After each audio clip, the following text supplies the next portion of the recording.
The old observatory floated in the eternal darkness between stars. It was a small place, forgotten by most of the galaxy.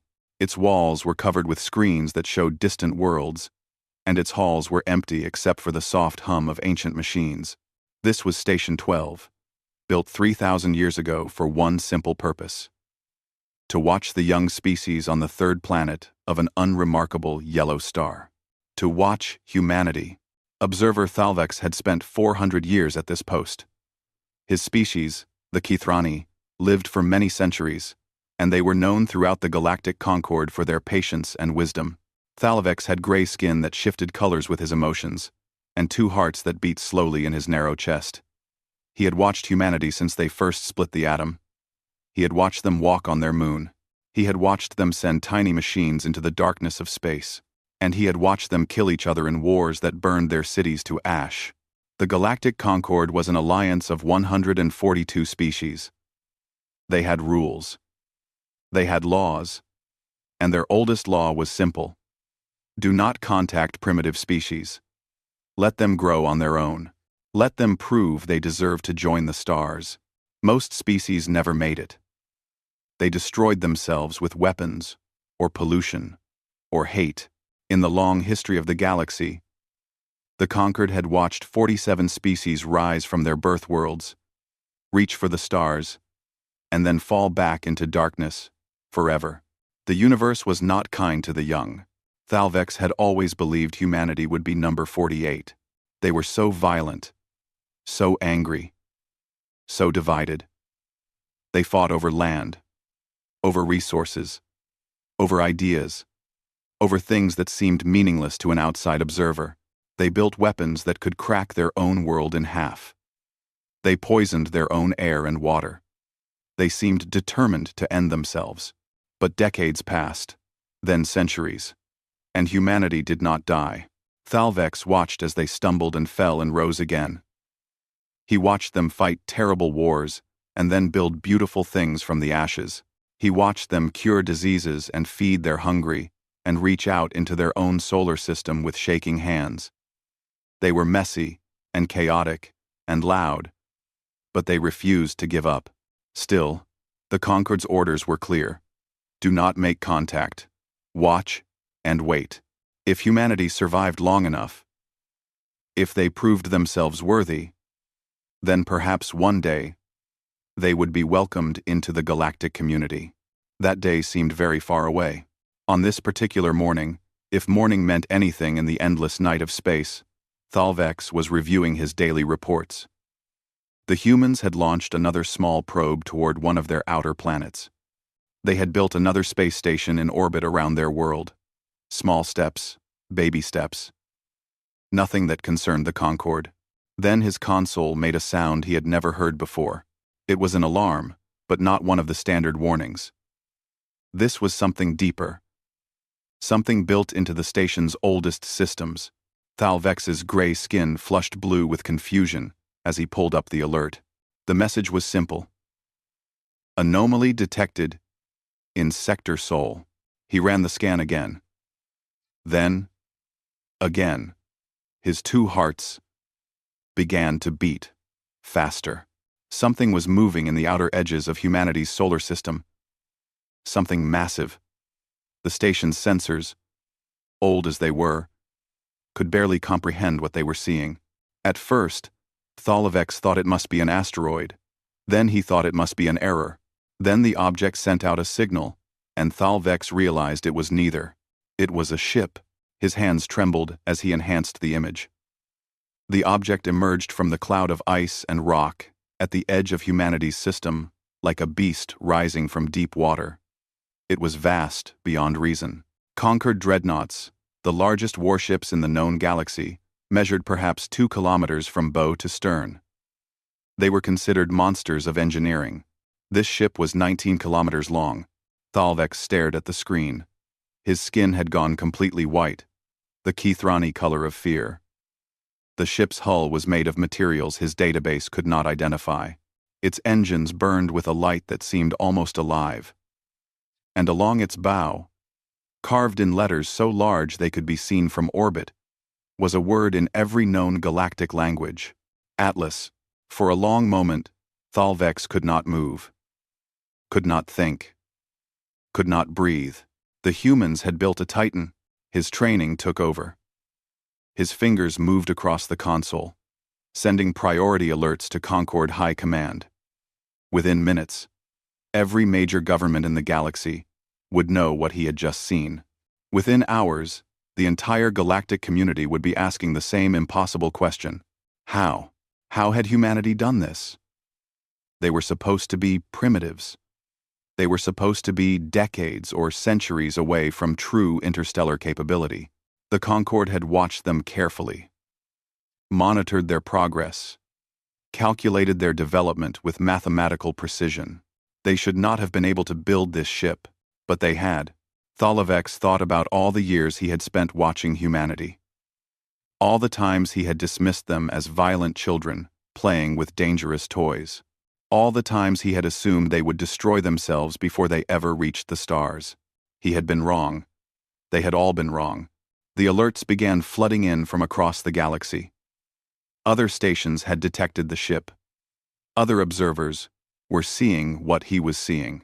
The Concord's communication channels exploded with traffic as admirals and diplomats and scientists all tried to understand the impossible. On the warrior world of Drexvol, General Krathmok studied the sensor readings with his one remaining eye. His species were conquerors, proud and fierce, and they had not lost a war in 1,000 years. Looking at the human ship, he felt something he had not felt since he was a young soldier facing his first battle. He felt small. On the water world of Thesson, the Council of Tides gathered in their underwater chambers to discuss the news. The Thessani were peaceful traders who had not built a warship in centuries. They looked at the images of the Atlas and wondered if peace was about to become much more expensive. On 100 other worlds, the reaction was the same. Shock, fear, and a growing sense that everything was about to change. High Arbiter Silmoran received the news in his private chambers on the Concord capital world. He was old, even by the standards of his long-lived species. He had served the Concord for over 2,000 years. He had seen empires rise and fall. He had negotiated treaties and ended wars. He had thought he had seen everything the galaxy had to offer. He had never seen anything like this. Silmoran's aide brought him report after report as more information came in. The human ship was not alone. It was escorted by smaller vessels, each one larger than any ship humanity had ever built before. Together, they formed a fleet that was advancing toward Concord space at a speed that should have been impossible. The humans had hidden this. For how long? They had built in secret, developed technologies that the Concord had never detected.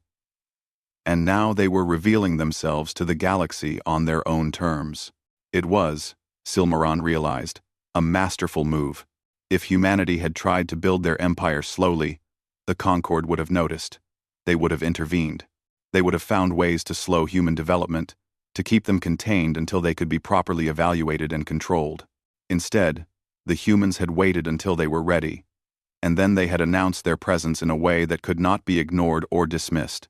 Summon the War Council, Silmoran said quietly, and prepare the fleet. Across the Concord, military forces began to mobilize. Ships that had been sleeping in their docks for centuries were brought back to life. Soldiers who had never known real war were called to duty. The galaxy had been at peace for a long time. But peace was a fragile thing. And now something new was coming. Back on Station 12, Thalvex continued to watch. The Atlas moved with a grace that seemed wrong for something so massive. It did not hurry. It did not try to hide. It simply moved forward, steady and unstoppable, like a force of nature. As he watched, a transmission began to broadcast from the human ship.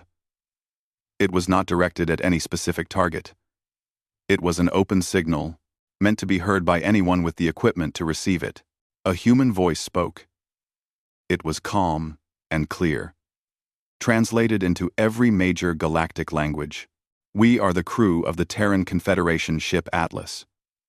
We represent the people of Earth and humanity's colonies throughout the Sol system. For 300 years, we have known that we are not alone in the universe. We have heard your signals. We have detected your ships watching us from the darkness. We have known about the Galactic Concord since before many of you realized we were listening. Thalvex's skin flickered through a dozen colors. They had known. All this time, they had known they were being watched. The transmission continued. You chose not to speak to us. You chose to watch and wait, perhaps hoping we would destroy ourselves and save you the trouble of deciding what to do with us. We understand. We have read our own history. We know what we are capable of. But we are also capable of more than destruction. We have learned. We have grown. We have built. And now, we are ready to take our place among the stars. We do not ask for permission. We do not beg for acceptance. We simply inform you that we are here, and we are not going away. The Atlas will arrive at the border of Concord space in 72 hours. We hope to be met with words rather than weapons, but we are prepared for either. The transmission ended. Thalvex sat in silence for a long time. In 400 years of watching humanity, he had never once imagined this moment. He had never dreamed that the violent, divided species on that little blue world would one day send a message like this to the entire galaxy. They were not asking for help. They were not begging for mercy. They were simply stating a fact. They existed, and they intended to keep existing whether the Concord liked it or not. It was terrifying. It was arrogant. And somehow, in a way that Thalvex could not quite explain, it was magnificent. He thought about all the species the Concord had watched rise and fall. All the civilizations that had burned themselves out before they could reach the stars. They had all failed for the same reason. They could not overcome their own worst nature. But humanity was different. They had seen their worst nature. They had lived through it. They had survived wars and plagues and disasters that should have ended them a dozen times over. And each time, they had crawled back from the brink and kept going. They were survivors. And now, they wanted the galaxy to know it. Thalvex made a decision. It went against every protocol he had been trained to follow. It violated centuries of Concord policy. But he did it, anyway. He opened a private channel, encrypted and untraceable, and sent a single message toward the human fleet. Welcome. We should have said that a long time ago.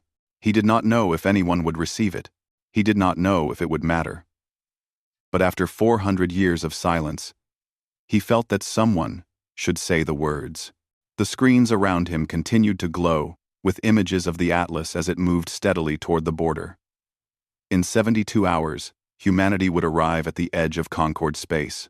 In 72 hours, the galaxy would have to decide what to do about the species it had dismissed as violent children. Thalvex had a feeling that whatever happened next would change everything. The universe was about to get a lot more interesting. He watched the ship grow larger on his screens. And for the first time in centuries, he felt something he had almost forgotten. Hope. Perhaps humanity would not be the 48th species to fall. Perhaps they would be something new. Something the galaxy had never seen before. Or perhaps they would burn everything down. Either way, Thalvex intended to be watching. The silent centuries were over. The moment of contact was coming. And whether the galaxy was ready or not, humanity had arrived. Captain Yuki Tanaka stood on the bridge of the Atlas and watched the stars slide past the massive observation windows.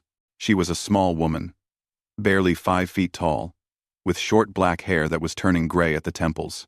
Her uniform was simple and worn, the kind of clothing that had seen 1,000 shifts and 100,000 cups of coffee. She did not look like someone who commanded the largest warship in human history.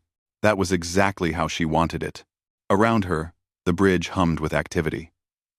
Over 200 crew members worked at their stations, monitoring systems that governed every aspect of the ship's operation.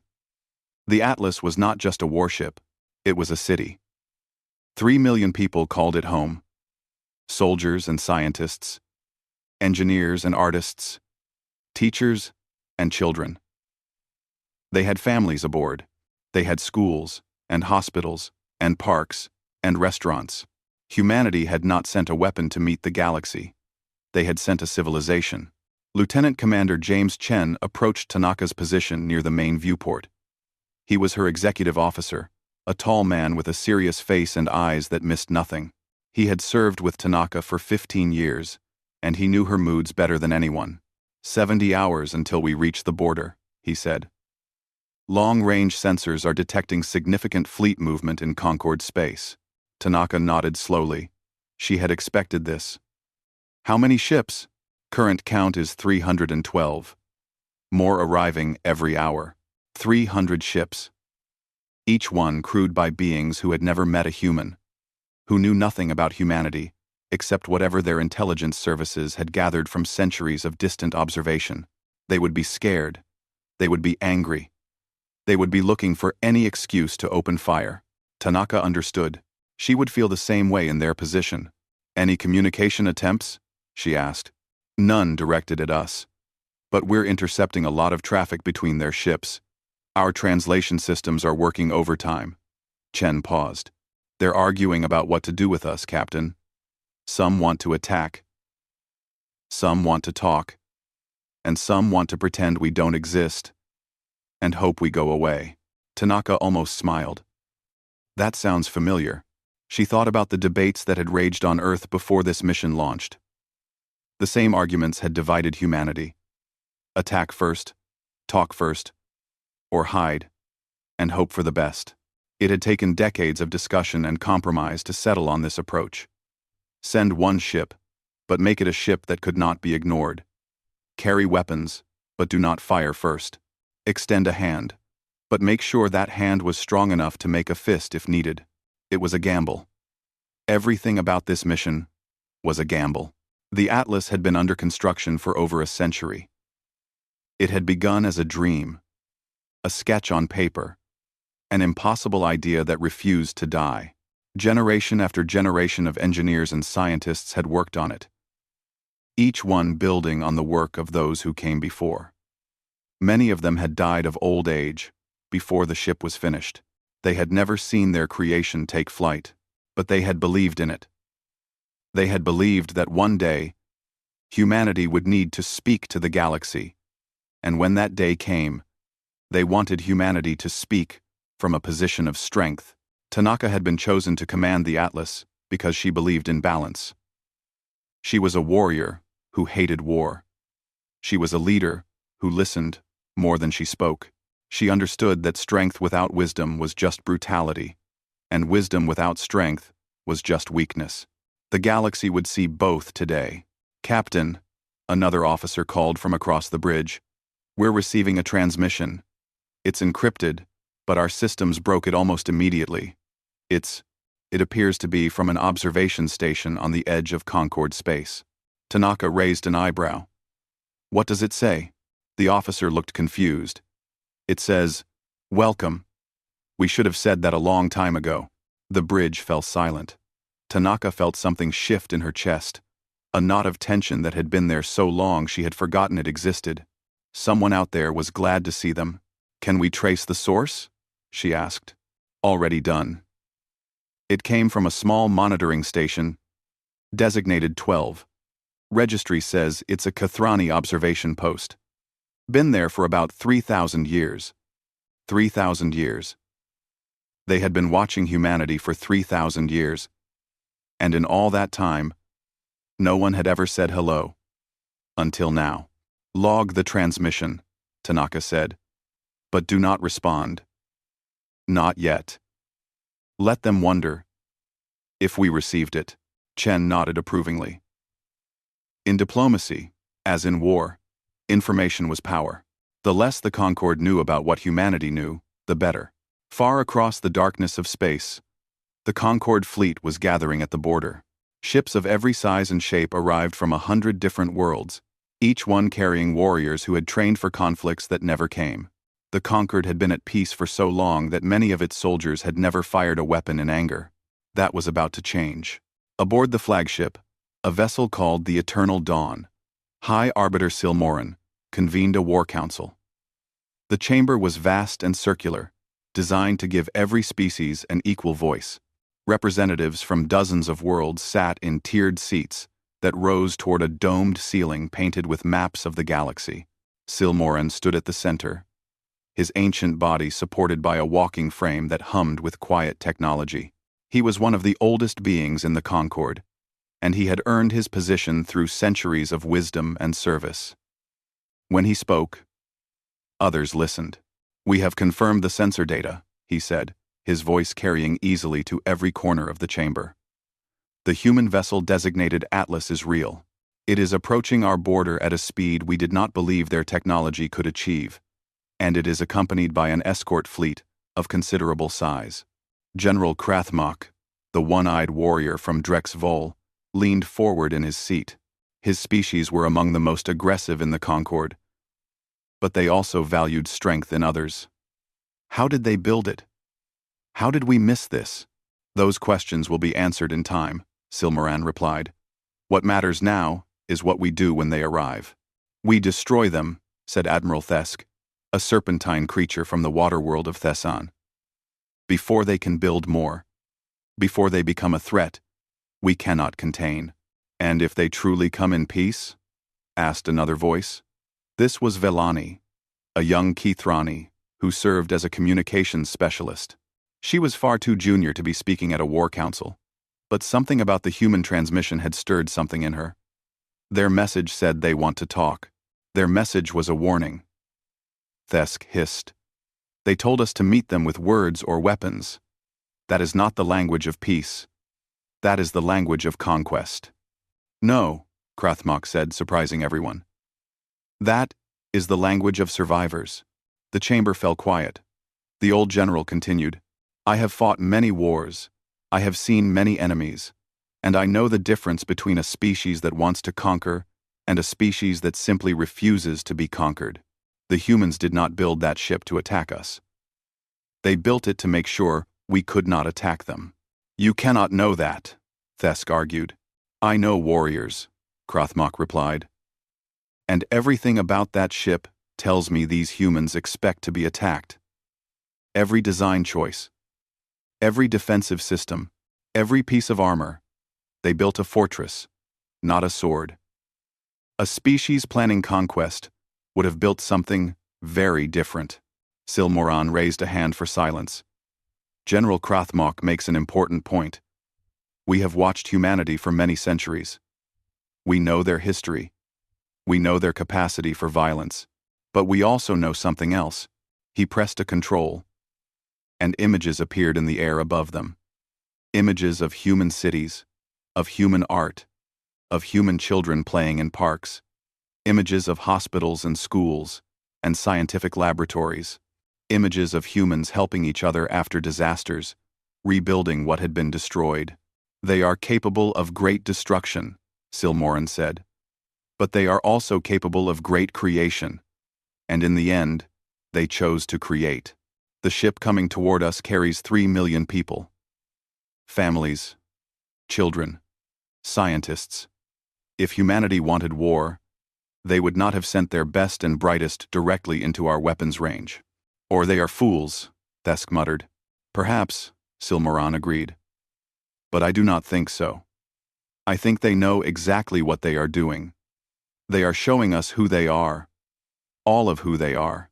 The warriors and the dreamers. The fighters and the builders. And they are asking us to decide. Will we be enemies, or will we be something else?" The council erupted into argument. Dozens of voices spoke at once, each one pushing their own agenda. Some wanted immediate attack. Some wanted to wait and observe. Some wanted to flee. Through it all, young Velani sat quietly, thinking about the human message she had heard. She thought about the voice of the human captain, calm and clear, speaking to the entire galaxy at once. There had been no fear in that voice. No hatred. Just a simple statement of fact. We are here, and we are not going away. 1. It reminded her of something her grandmother had once told her about the early days of her own species. Before the Kithrani joined the Concord, they had been alone and afraid, surrounded by vast empires that could have crushed them at any moment. They had survived by being clever and careful, and by never showing weakness. The humans were doing the same thing. They were young and alone and surrounded by powers beyond their understanding, and they were refusing to show fear. Vellani respected that more than she could say. Back on the Atlas, Captain Tanaka had retired to her private quarters. The room was small and simple, decorated with photographs of Earth and a few personal items she had carried with her across the stars. She sat at her desk, looking at a picture of her daughter, who was sleeping safely in the family quarters 3 decks below. The weight of responsibility pressed down on her shoulders. 3 million lives depended on her decisions. The entire future of humanity might be shaped by what happened in the next 70 hours. Her console chimed. A message from Commander Chen. The Concorde fleet had finished assembling. Over 400 ships now waited at the border, their weapons armed, their crews ready. They had formed a blockade that stretched across the entire sector. They were not hiding their intentions.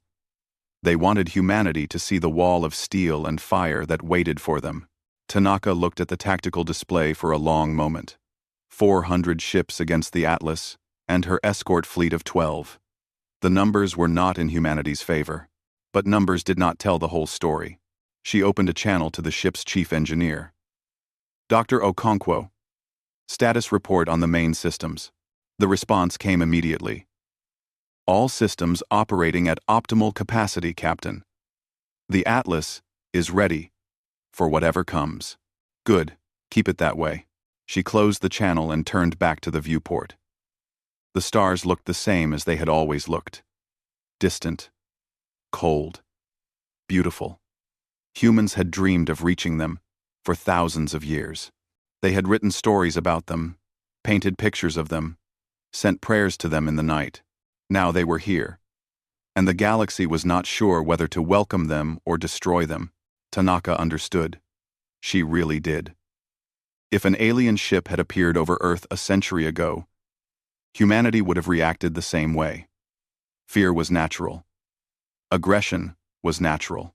The desire to destroy what you did not understand was written into the DNA of every species that had ever survived the harsh process of evolution.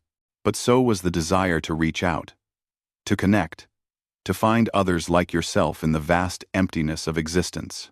Humanity was capable of both, so was the Concorde. Tanaka made her decision. She returned to the bridge and took her position at the command chair. The crew looked up at her, waiting for orders. She could see the tension in their faces, the fear they were trying to hide. In 68 hours, we will reach the border of Concorde space, she said, her voice carrying to every station on the bridge. We will be met by the largest military force ever assembled in this region of the galaxy. They will point their weapons at us and wait to see what we do. She paused, looking at each face in turn. We will not fire first. We will not show aggression. We will not give them any excuse to attack us. But we will also not turn back. We will not apologize for existing. We will not beg for permission to take our place among the stars. She stood up from her chair and walked toward the main viewport. Our ancestors dreamed of this moment for 10,000 years. They looked up at the night sky and wondered if anyone else was out there. Now we know the answer. There are hundreds of species in this galaxy, and they have been watching us for longer than we knew. They have seen our wars and our cruelty and our worst moments. But they have also seen our art, our music, our love for each other. They have seen everything we are. She turned back to face her crew. Now it is time for them to meet us face to face. And when they do, I want them to see humanity at its best. Proud, but not arrogant. Strong, but not aggressive. Ready for war, but hoping for peace. The bridge was silent. Then, slowly, the crew began to stand. One by one, they rose from their stations and faced their captain. We are the Atlas, Tanaka said. We carry 3 million souls and 10,000 years of human dreams. Let us show the galaxy what that means. The ship continued its journey toward the border. The stars continued their eternal dance. And somewhere in the darkness, 400 alien warships waited to see what humanity would do. The moment of contact was coming, and nothing would ever be the same. The Atlas stopped. After days of steady travel, the great ship slowed its engines and came to rest exactly 1 light minute from the border of Concord space. It hung there in the darkness like a mountain floating among the stars, its hull gleaming with reflected starlight, its running lights blinking in patterns that meant nothing to the aliens watching from the other side. Captain Tanaka stood at the main viewport, her hands clasped behind her back. Through the reinforced glass, she could see the Concord fleet arranged in perfect formation across the border. 437 ships, according to the latest count. Their weapons were hot. Their shields were raised. They were ready for war. Behind her, the bridge crew worked in tense silence. Every system on the ship was operating at peak efficiency. Every weapon was loaded and ready. Every pilot in the hangar bays sat in their fighter, waiting for the order to launch. But that order would not come. Not unless the Concorde fired first. Status of the escort fleet? Tanaka asked. Commander Chen checked his display. All 12 ships in defensive formation around the Atlas. Shields at maximum. Weapons armed, but not powered. Tanaka nodded. The distinction was important. Armed weapons were ready. Powered weapons were a threat. She wanted the Concorde to see strength, not aggression. Open a channel, she said. All frequencies, all languages. I want everyone in the galaxy to hear what I'm about to say. The communications officer, a young woman named Lieutenant Park, hesitated for just a moment. Then she began working her console, fingers flying across the controls. Channel open, Captain. Broadcasting on all standard frequencies, plus every alien channel we've been able to identify. Translation systems are active. Tanaka took a deep breath. This was it. This was the moment that would define everything that came after. She had practiced this speech 100 times, but now that the moment had arrived, the prepared words felt wrong. Too formal. Too political. She was not a diplomat. She was a ship captain, and she decided to speak like one. This is Captain Yuki Tanaka of the Terran Confederation ship Atlas. I am speaking to everyone who can hear my voice. The Galactic Concorde, the independent worlds, anyone else who might be listening. I am speaking to you as one person to another, across the vast distances that separate us. She paused, gathering her thoughts. We are humanity. We come from a small blue world that orbits a yellow star in an unfashionable corner of this galaxy. For most of our history, we looked up at the night sky and wondered if we were alone. We sent radio signals into the darkness and waited for answers that never came. We built telescopes and probes and dreamed of the day we might meet other minds among the stars. On the Concorde flagship, High Arbiter Silmaran watched the transmission on his private screen. Around him, his advisors whispered and argued, but he held up a hand for silence. He wanted to hear what the human had to say. Tanaka continued, 300 years ago, we learned that we were not alone. We detected your signals, your ships, your probes watching us from the outer edges of our solar system. We realized that the galaxy was full of life, and that life had been watching us for a very long time. Her voice hardened slightly. You chose not to speak to us. You watched and waited, perhaps hoping we would destroy ourselves and save you the trouble of making a decision about us. We understand. We have read our own history. We know what we have done to each other. Wars that killed millions. Weapons that could crack our own world in half. Hatred and cruelty and violence that seemed to have no end.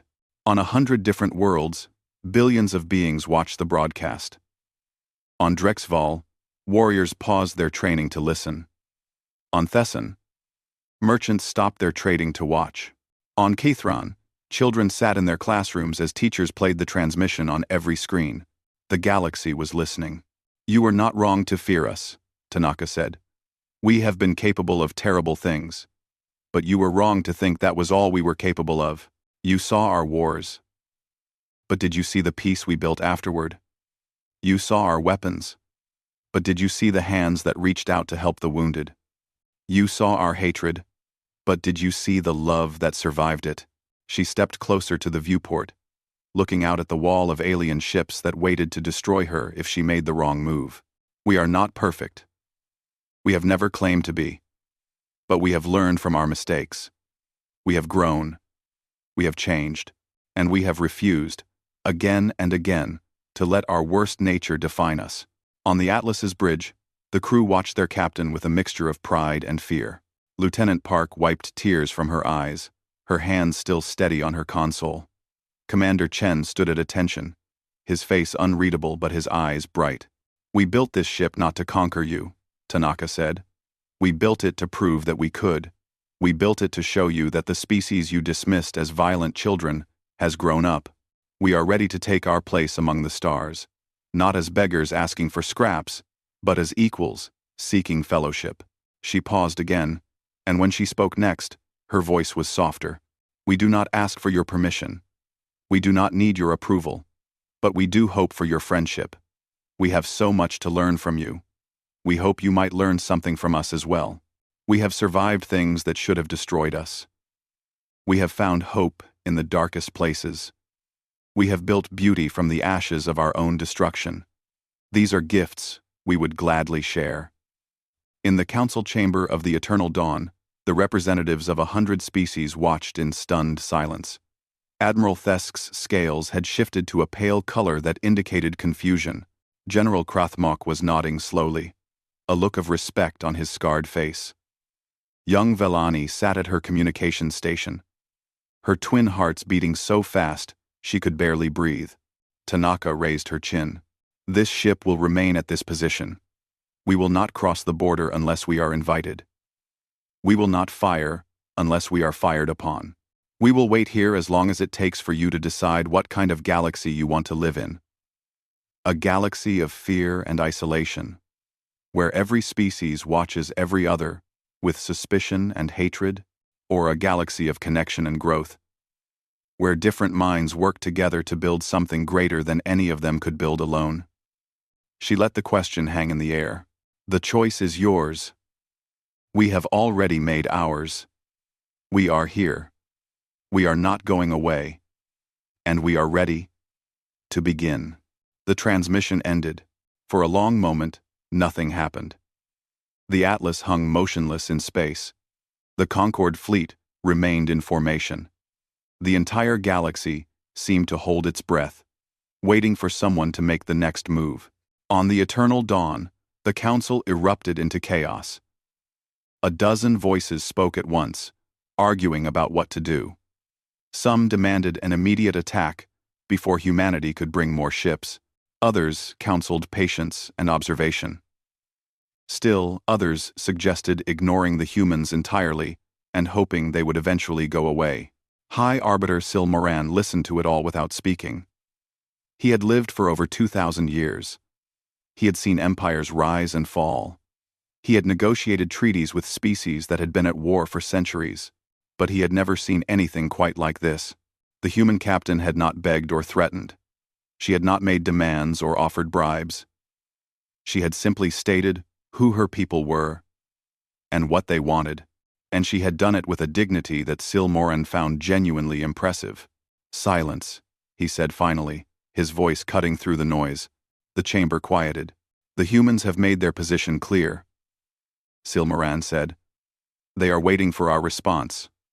What shall we tell them? Admiral Thesk slithered forward. We tell them nothing.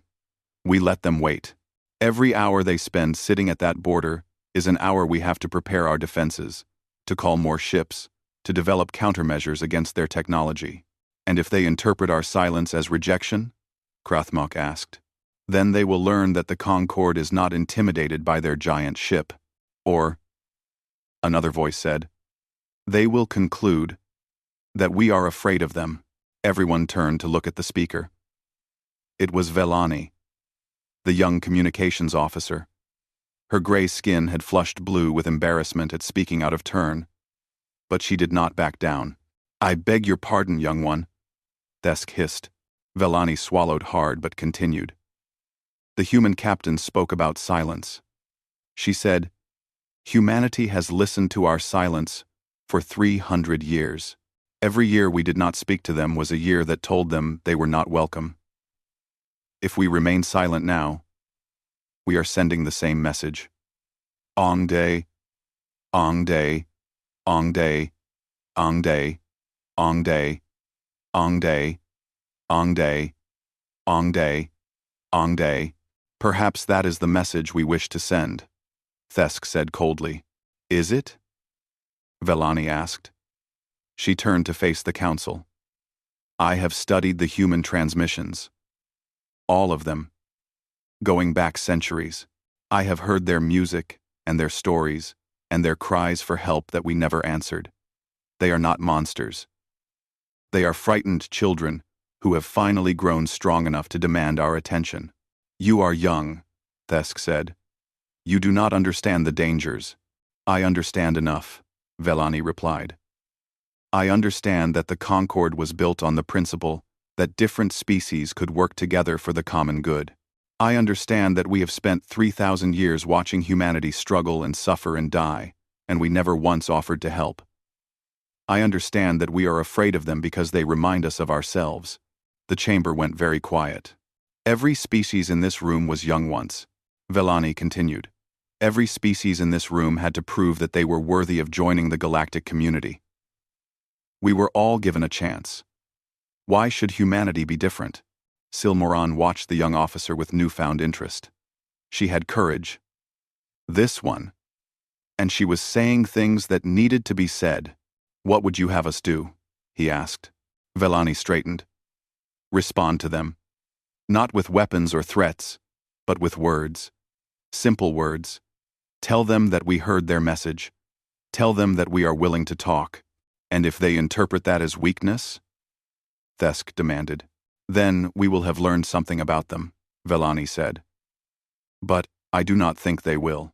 The captain who made that transmission was not looking for weakness to exploit. She was looking for common ground to build on."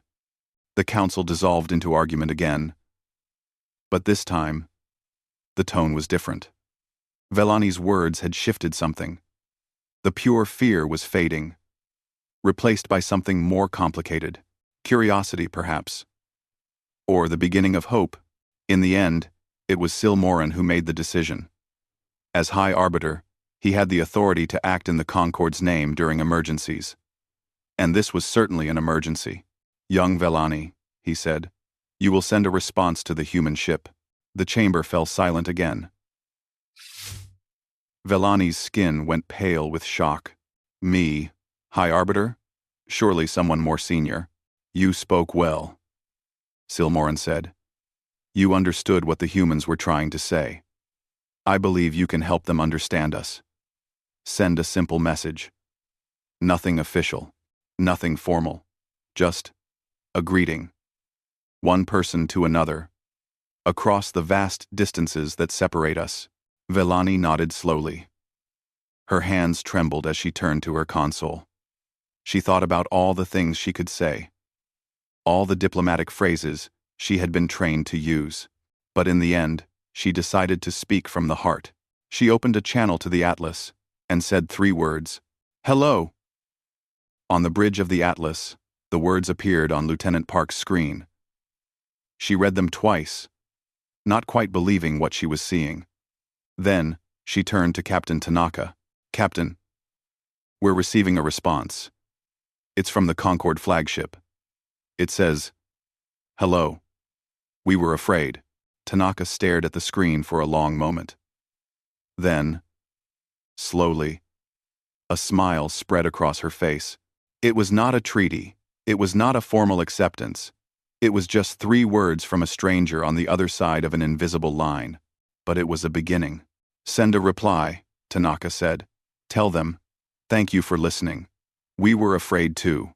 The message flew across the darkness, from ship to ship, from species to species.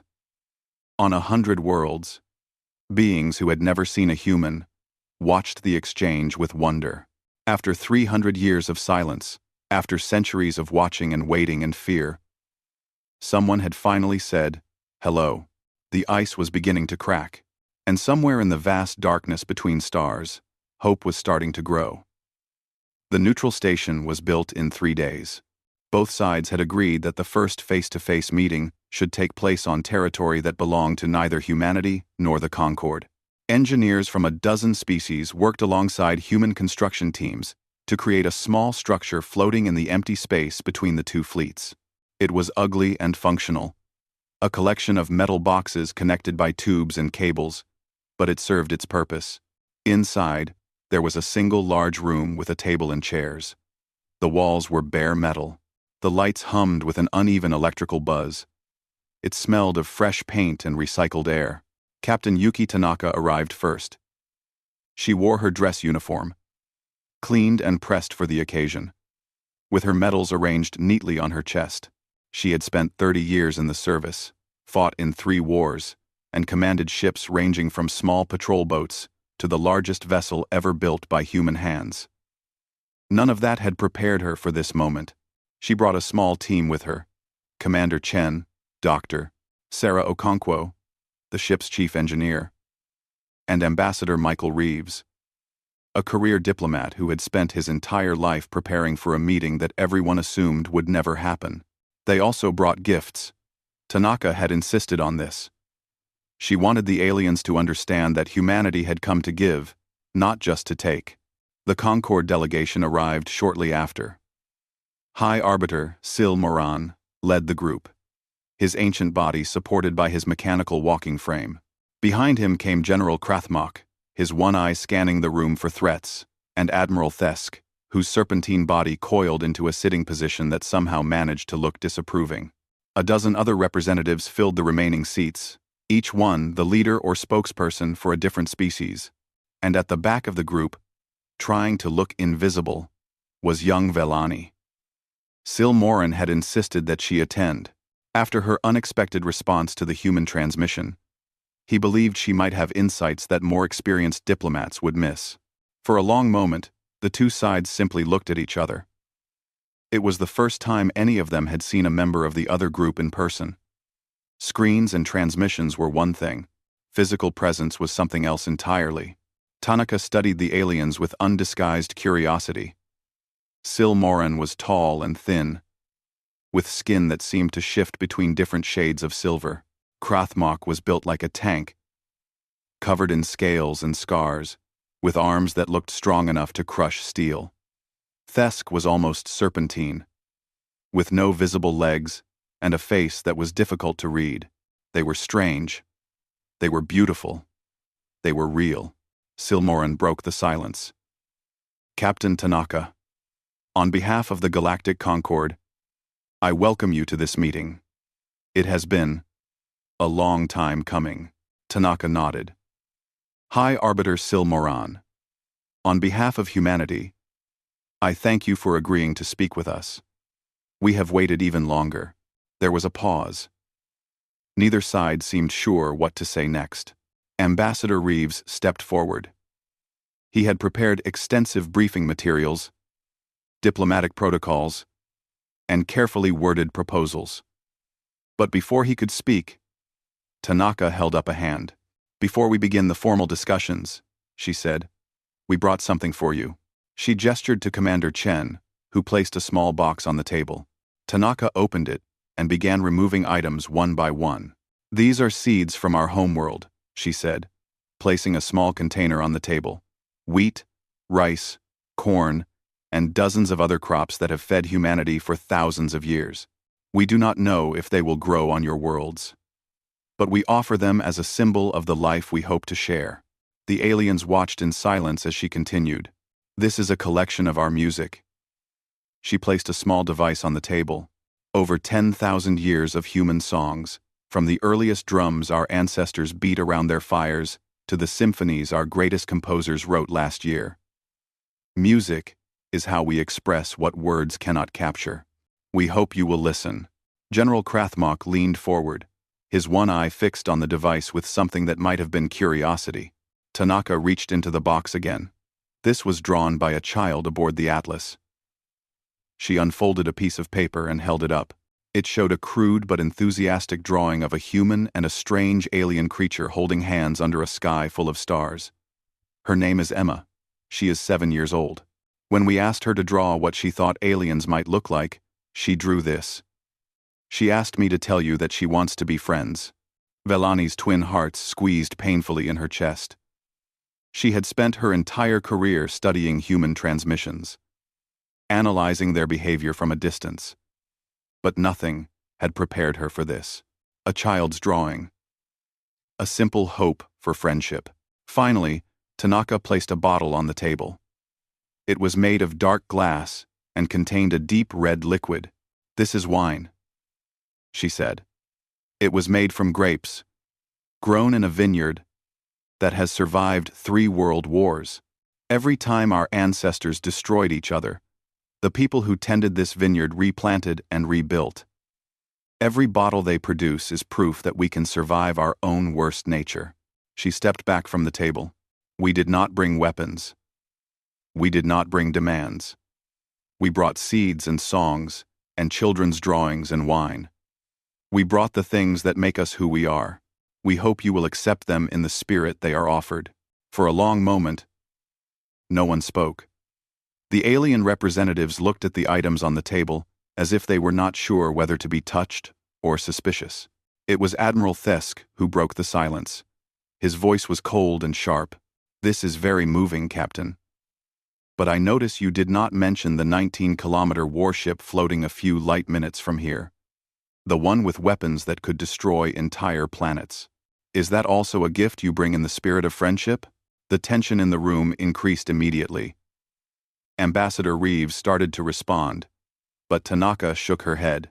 "A fair question," she said, "and it deserves an honest answer." She walked to the table and sat down across from the alien delegation. Her posture was relaxed, but her eyes were serious. "We built the Atlas because we were afraid," she said simply. "We knew you were watching us. We knew you had chosen not to make contact.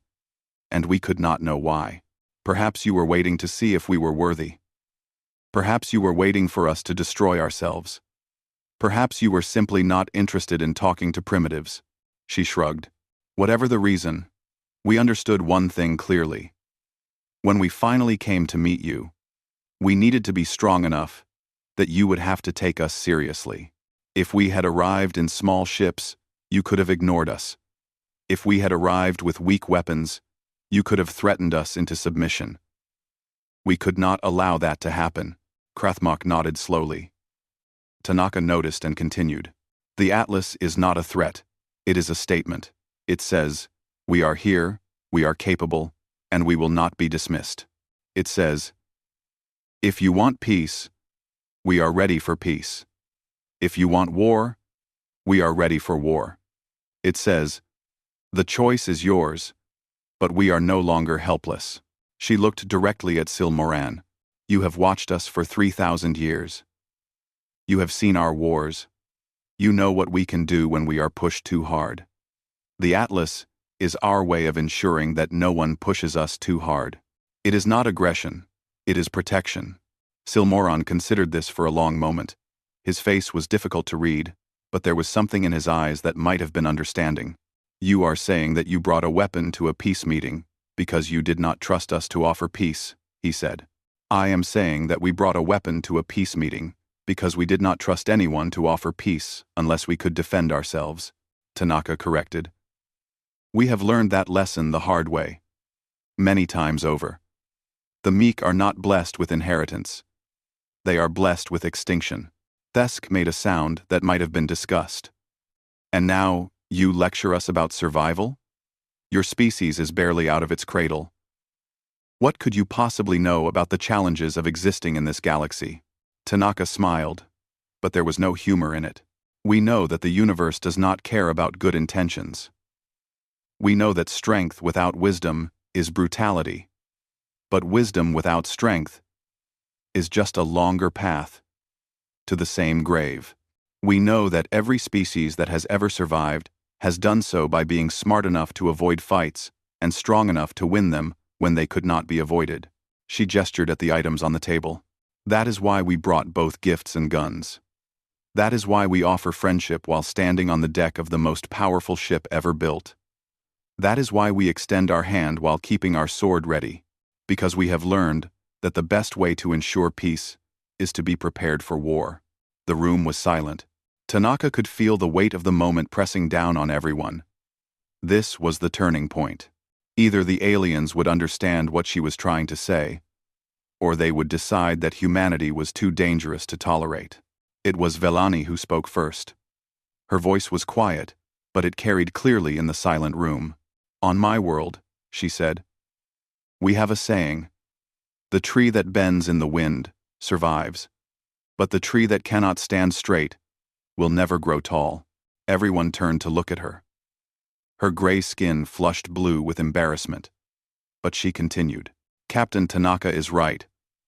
Strength without wisdom is dangerous, but weakness is not virtue. It is simply weakness. Humanity has shown us both their strength and their wisdom today. They brought a weapon because they were afraid, but they chose not to use it. They offered gifts because they hope for friendship, even though they know friendship is not guaranteed. She looked at her own leaders. Is that not exactly what the Concord has done for millennia? We built the largest military alliance in the galaxy because we were afraid. We made rules and treaties and laws because we hoped for peace. We are exactly what the humans are, survivors who refuse to let fear make us cruel. Silmoran looked at the young officer with new respect. She had cut through all the politics and posturing and found the simple truth at the heart of the matter. You speak wisely, Velani, he said. Then he turned to Tanaka. Captain, I believe we have much to discuss. But perhaps we should begin with something simpler than treaties and trade agreements. He reached out and picked up the child's drawing.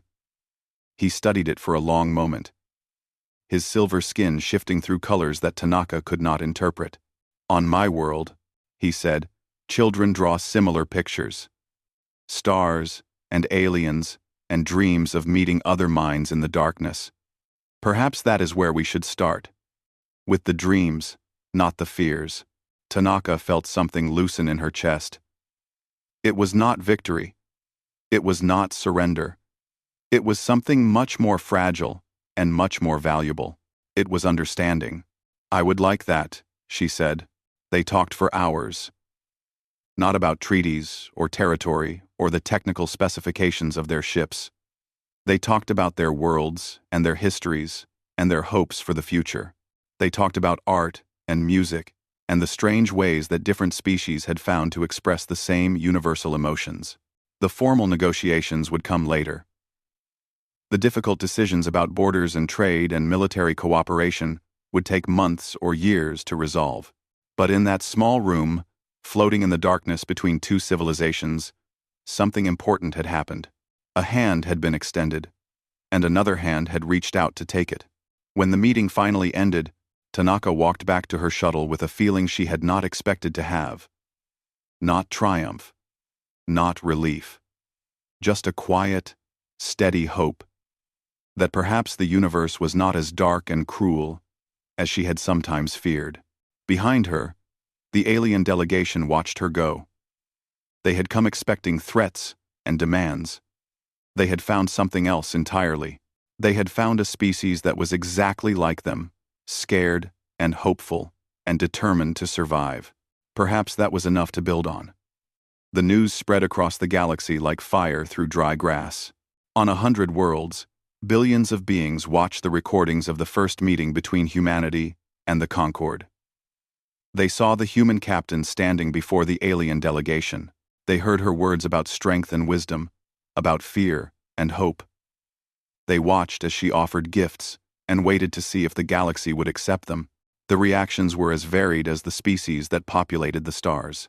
On Drexval, the warrior culture found new respect for the humans. General Krathmok returned from the meeting and reported to his councils that humanity was not a threat to be destroyed, but a potential ally to be cultivated. They had earned their place at the table through strength and determination. That deserved honor, not hostility. On Thesson, the merchant guilds began calculating the potential profits of trade with human space. The species that had once seemed like dangerous primitives now looked like valuable customers. Their shipbuilding technology alone would be worth billions. On Kithron, young children asked their parents questions about the humans they had seen on their screens. Why did they look so strange? Why did they only have one heart? Did human children like to play games too? The answers were uncertain, but the questions themselves marked a shift. Humanity was no longer an abstract threat to be feared. They were real beings with children of their own. The Concord High Council debated for 3 weeks. Factions formed and dissolved, and reformed around different proposals. Some wanted to maintain the blockade and continue watching from a distance. Some wanted full diplomatic relations and open borders.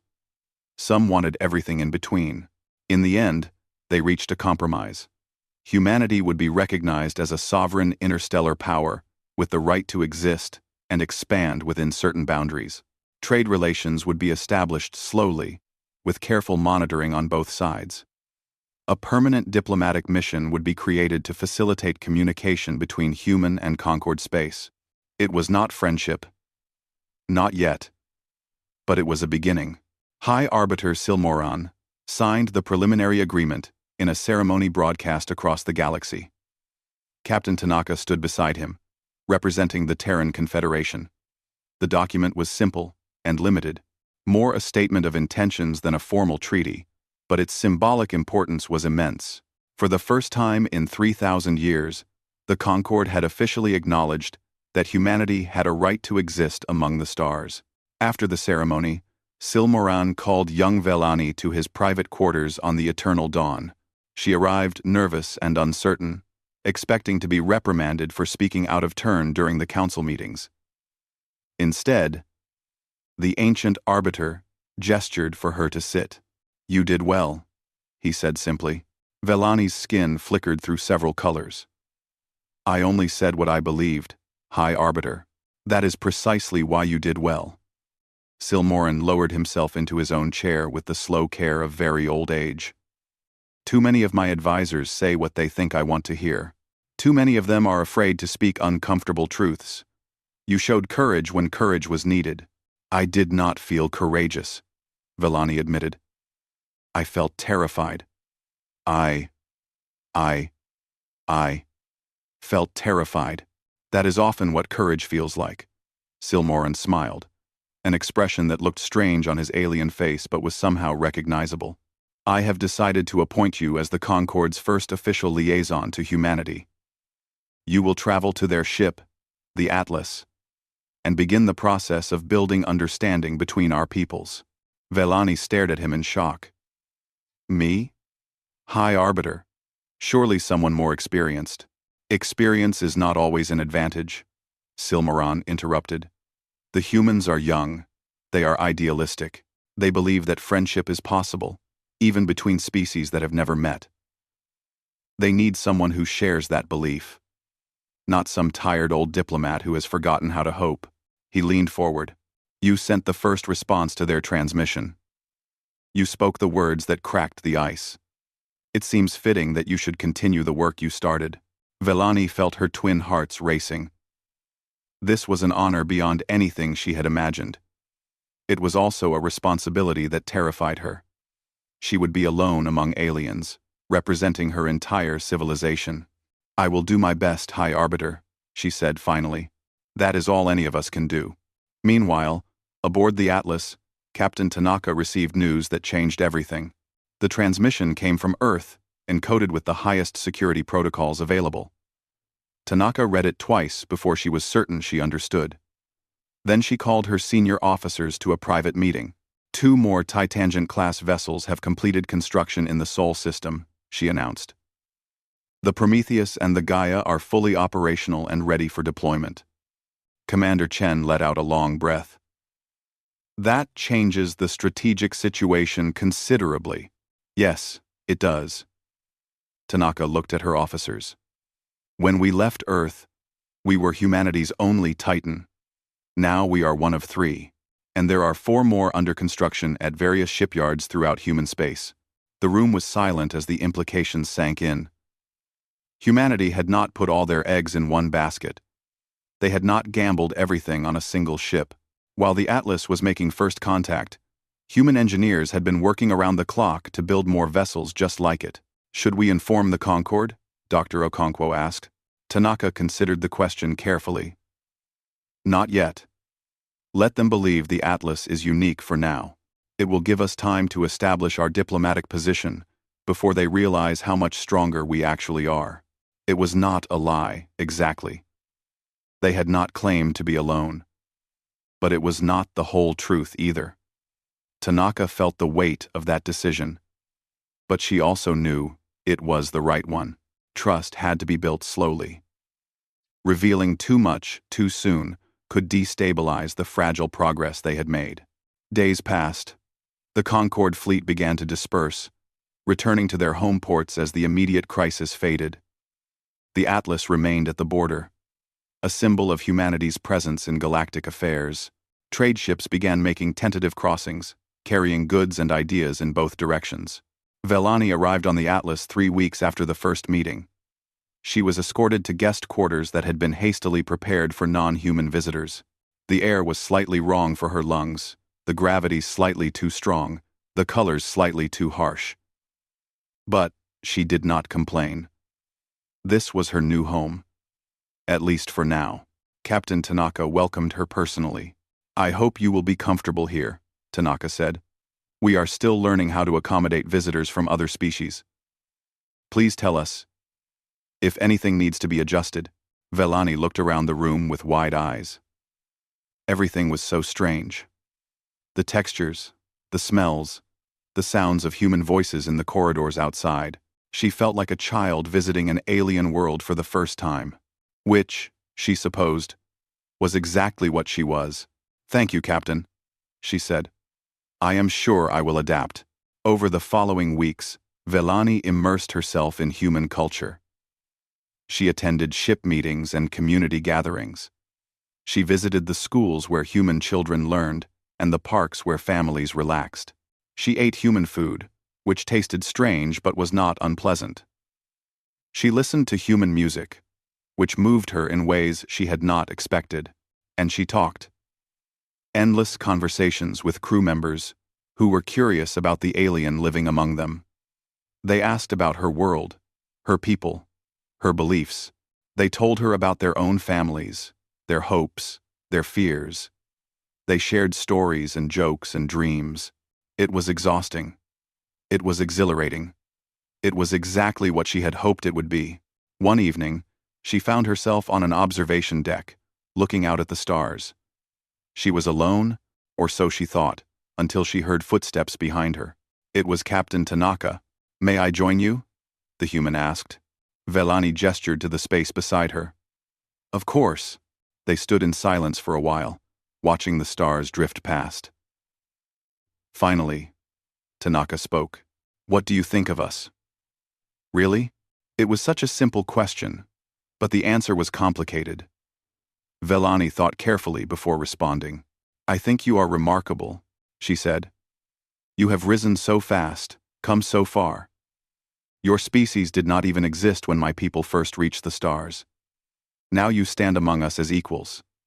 It is impressive. Tanaka smiled. But, Velani hesitated. But you are also frightening.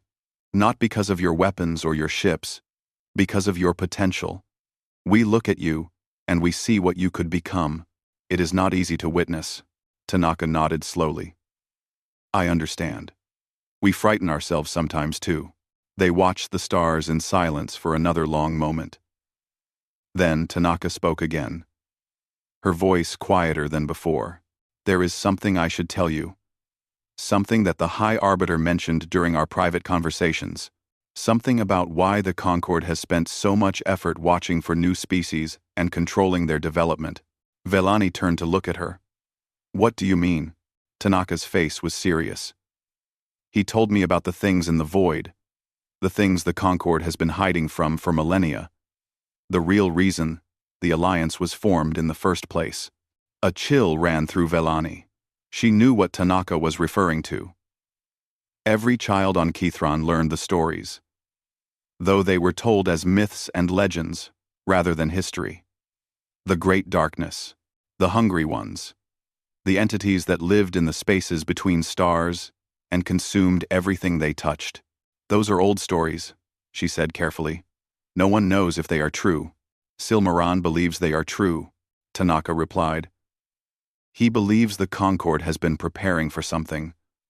Watching, waiting, building strength against a threat that might return someday. She turned to face Velani directly. He also believes that is why the Concord was so afraid of us. Not because of what we are, but because of what we represent. A wild factor.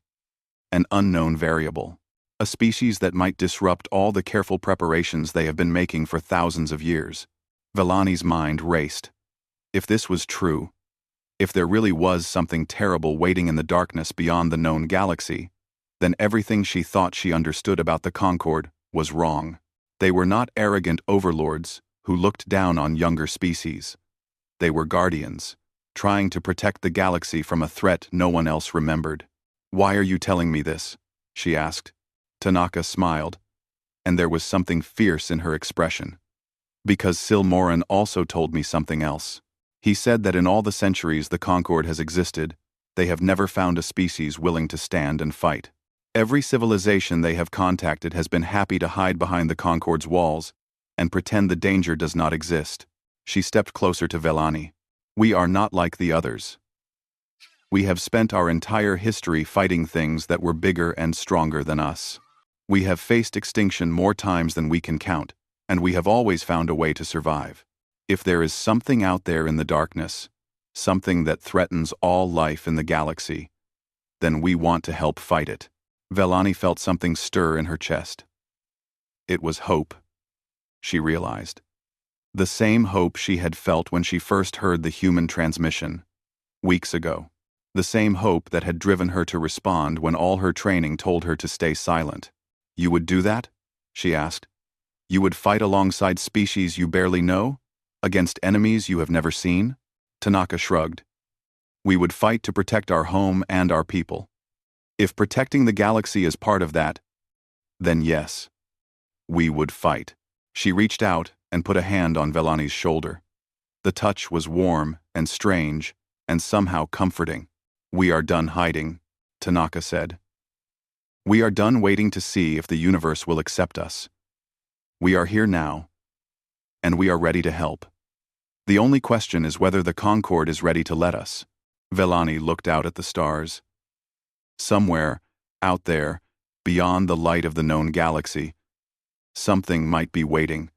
Something ancient and terrible. Something the Concord had been running from for longer than humanity had existed. But now there was a new player in the game. A species that refused to run. A species that built giant ships and named them after gods. A species that had survived everything the universe had thrown at them and kept reaching for more. Maybe that was what the galaxy had been missing. Maybe that was why Silmoran had agreed to speak with the humans when so many others wanted to destroy them. Maybe humanity was the answer to a question the Concord had been asking for millennia. I think, Velani said slowly, that things are about to change. For all of us. Tanaka smiled. I think you are right. They stood together on the observation deck, human and alien, watching the stars. Behind them, the Atlas hummed with the life of 3 million souls. Ahead of them, the galaxy stretched out in all its terrible beauty. The moment of first contact had passed. The silence had been broken.